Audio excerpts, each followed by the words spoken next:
The story of a couple who move into their new apartment to discover that their windows show them the lives of their neighbors, and so begins a hobby of jokingly keeping an eye on the couple opposite them, which soon turns into an obsession that can tear them apart forever. Let's see what happens. Welcome to Movie Recall. In today's video, we will be going through the 2021 movie The Voyeurs. It's time to recall. Let's get started, turn on subtitles, and spoilers ahead.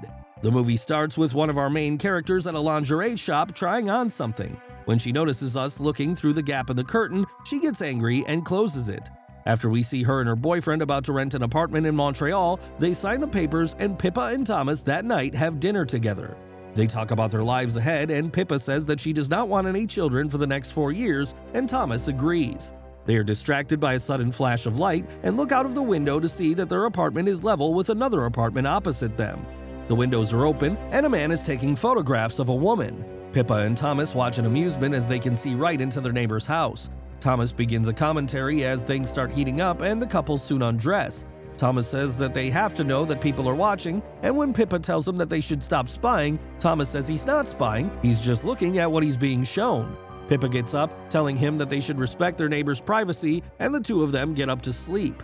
However, Pippa has gotten in the mood and gets ready for a night of intimacy herself, but when she steps out of the bathroom, she sees that Thomas has fallen asleep.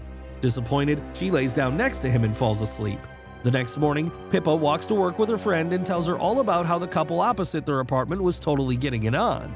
She asks how ugly they were, and Pippa said that they were gorgeous. Ari asks if they pulled up a chair and some popcorn to watch the show, but Pippa laughs, dismissing the idea. Ari says that they should definitely have done that as the couple seems to be exhibitionists. We then see Pippa at work, assisting her boss during eye surgery. There, Pippa is working as a trainee optometrist. Later, during lunch, her boss gives her a Japanese bird feeder as a housewarming gift, explaining the excellent acuity of birds.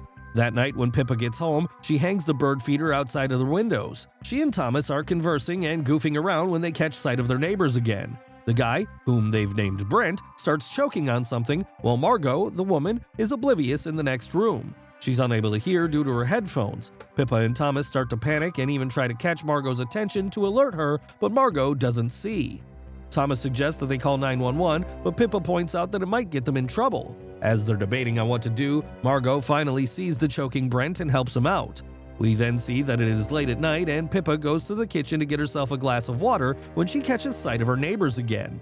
Brent is walking Margot to the door, who has a hand carry with her, and leaves. Brent then turns around and walks over to his windows, dressed in only his underwear. Pippa can't stop staring at the man and Brent notices her watching. Pippa is caught off guard and jumps, dropping the glass of water, which shatters on the floor. The next day, when Pippa is returning home from work, she walks past a shop where she notices a pair of binoculars in the window display. Unable to resist, Pippa buys them and goes home. That night, Pippa and Thomas continue their voyeurism using the binoculars. They see that Brent invites another woman into his house while Margot is gone, and after taking her photos, the two of them start having sex. Seeing this, Pippa also wants to do the same, and she and her boyfriend start getting it on as well.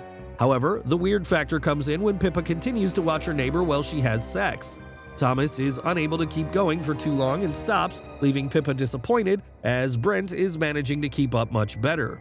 Thomas apologizes and later we see them in bed. Pippa is unable to fall asleep and goes back out to spy on Brent. She watches as Margot returns home and excitedly jumps on the bed, waking up Brent. The two of them look happy as Pippa figures that Brent is all spent after his time with the model and doesn't indulge his girlfriend. The next day, she relays all these goings-on with her friends, saying that she feels sorry for Margot as Brent is cheating on her. She wishes they could also hear what the neighbors talk about to get a clearer picture of what goes on in their lives. Her friends are now invested and one of them mentions a laser contraption Thomas had invented which they could use to listen in. Pippa goes home and begs Thomas to make it again for them to use. Thomas feels super uncomfortable with the idea because this is crossing way too many lines and they shouldn't be nosing in this much.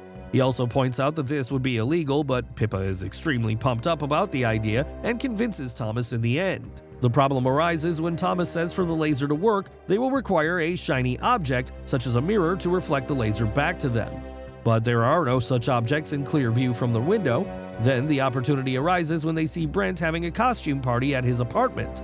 Pippa and Thomas get dressed up in costumes of their own and unabashedly crash their neighbor's party uninvited. There, Brent, who is dressed as a centaur, grabs Pippa and carries her inside. Thomas follows, worried, but Brent places Pippa down in his studio area and asks her and Thomas to pose. Pippa and Thomas dance and drink to their heart's content and have a good time. Pippa also finds a chance to plant a small mirror in their house. Margot finds them and they get a scare thinking she's caught them, but Margot just takes away Thomas's cigarette. After the party, Pippa and Thomas go home and hear in on their neighbors. Margot confronts Brent about flirting with other girls and his sleeping around with various models. Brent, in turn, denies these accusations and gets a little rough with Margot, breaking her glasses in the process. Pippa and Thomas are a little unsettled hearing all this, and Pippa feels guilty about listening in this way. The next day at work, Pippa is a little mopey when she sees Margot of all people walk into the clinic to get new glasses made. Pippa does her tests and recommends some new frames to her. In the process, she finds out that Margot is actually named Julia, and the two of them get along so well that Julia suggests they get coffee over the weekend. Pippa gladly accepts.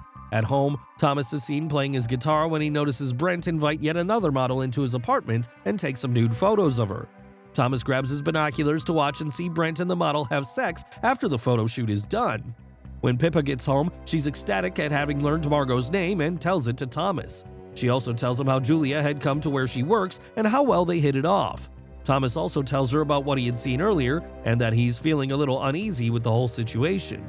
He asks Pippa not to get close to Julia, but Pippa thinks Julia requires a friend and that friend is going to be Pippa. She says that she just wants to warn Julia about her guy's infidelity and then she will stop. We then see Julia and Pippa hanging out at the spa, where Julia tells Pippa all about her husband Sebastian, or Seb, and how he's a known photographer. She recalls how they met and everything. Pippa tries to gather the courage to tell Julia about Seb, but can't bring herself to do it.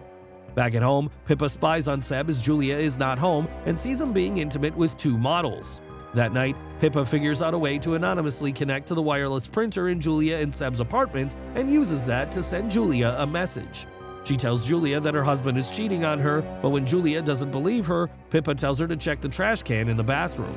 There, Julia finds a condom and believes the truth about her husband's infidelity. But Pippa, who is now joined by Thomas, is horrified to see Julia grab a knife and stand over her sleeping husband. Thomas is extremely upset and tells Pippa to stop being so invested in their neighbor's life. But the next morning, they see Seb find Julia in the bathroom all bloodied. They conclude that Julia slit her own throat after finding out about Seb. Thomas rages at Pippa for being responsible for this and leaves the apartment. Pippa is also upset at everything and visits a bar. There, she sees Seb but can't gather the courage to go and talk to him. Seb himself notices her and walks over to her. They get to talking and Seb tells her that she has beautiful eyes, flattering Pippa. He then asks her to come to his apartment where he can photograph her, and Pippa agrees. They end up in Seb's apartment where he starts taking pictures of her, convincing her to pose nude as well. Pippa does as he asks and they end up getting physical. On the other hand, Thomas returns home with some flowers to make up with Pippa but doesn't find her home. He grabs a drink left unfinished by Pippa and pours some of it into the bird feeder when he sees Seb having sex with someone. Suspicious, Thomas grabs the binoculars and sees that it is none other than Pippa. The next morning, Pippa returns home to a devastating scene. Thomas has hung himself in his apartment. Pippa watches in horror as the scene shifts to Thomas's funeral. Time passes as Pippa grieves Thomas and blames herself for everything that happened. One day, she is out with Ari, who tells her not to blame herself for what happened and encourages her to go see Seb. She and Ari then end up at Seb's exhibition. Pippa finds Seb and tries to talk to him, but he is dismissive towards her and thanks her for coming. Confused at Seb's behavior, Pippa and Ari watch Seb get on the stage. Pippa is left shocked when she sees Seb talking to Julia herself on the stage, the Julia who is supposed to be dead. Seb then begins talking and reveals that he and his wife Julia conducted an experiment in which they rented out their apartment to a couple who we know to be Pippa and Thomas. They describe it as a modern fable, a tragic tale. After first showing Pippa's nude, they display pictures of the couple, oblivious, inside their apartment, as Pippa, who is in the audience, watches in shock. They narrate that at the start, their future was bright, but soon they got distracted by the stranger across the road, Julia and Seb. Seb describes what started off as a little hobby soon turned into a full obsession, where they crashed their Halloween party and planted a microphone. All these things tore them apart emotionally and then tore them apart forever. Lastly, they show the picture of Thomas hanging himself from the ceiling when Pippa found him. A few of the audience members leave as Julia says that, unbeknownst to Pippa and Thomas, Seb and Julia were the ones watching them. Pippa decides that she can't stay any longer and runs away. Before going home, she changes her path and goes to Seb and Julia's. There, she discovers an entire surveillance room set up with cameras that spied on them. Distressed, she destroys all the equipment and leaves. The next scene shows Pippa moving out of the apartment. She opens the window to take down the bird feeder and empties the water, which we can see is colored. She then notices Seb and Julia having food in their apartment, and Julia gets up to wave at her. Pippa is about to close the window when she notices a couple of dead birds on the grate below. This makes her frown in the direction of their neighbors and back away. We then see Julia and Seb giving an interview where they show the last page of the apartment lease signed by Thomas and Pippa. There is a clause that states that they allow themselves to be photographed. Seb says that he can't know if they ever read it, but this should serve as a warning. How many times a day does a pop-up window appear asking us if we agree to the terms and conditions and we click yes? Julia adds in that it is now socially accepted, in fact, expected that we allow access to strangers to watch us and stalk us. Pippa and Thomas did the same. They tuned into the narrative that Seb and Julia showed them. The interviewer asks them if they feel bad, and Julia says yes, of course they feel terrible for what happened. The interviewers ask more questions about the success of their exhibition when Seb gets irritated, saying that they're now the toast of the art community and that they've made a ton of money in the process. Afterwards, they leave the studio and we see that they are being observed through a binocular. Julia and Seb come home to a congratulatory bottle of Seb's favorite wine waiting on their doorstep. As Julia pours it into glasses, Seb asks her if she ever feels guilty, and Julia replies that she doesn't. As they're drinking, they receive a message on their printer which says, "I know Thomas didn't commit suicide, you killed him." Seb and Julia see Pippa on the roof of her building with a laptop and run after her.